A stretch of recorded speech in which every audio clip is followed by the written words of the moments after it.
age, but in those days it wasn't something that was even discussed. There wasn't really language for it.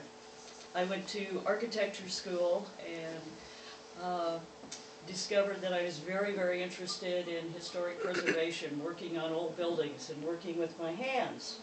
And as a result, I went through a preservation trades apprenticeship program in Williamsport, Maryland, to learn carpentry, joinery, timber framing, masonry.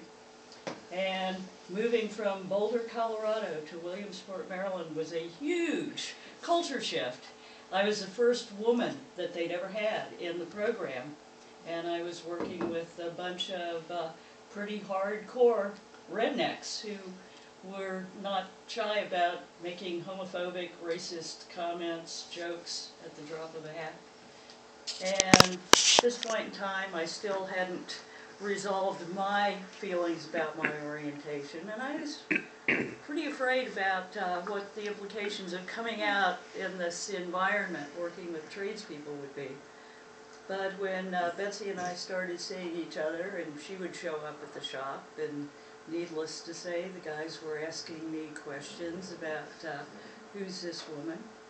So I made the choice to tell them and to be entirely open about it. And to my great amazement, they embraced Betsy totally. She became like family. When I was on the road, other members of the crew and their wives would have her over to dinner.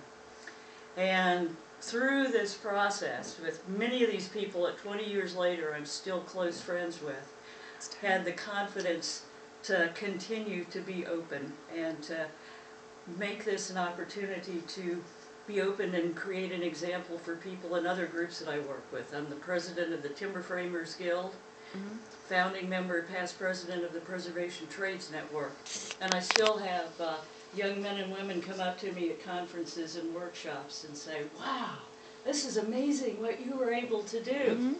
And I see more and more people are able to do this now.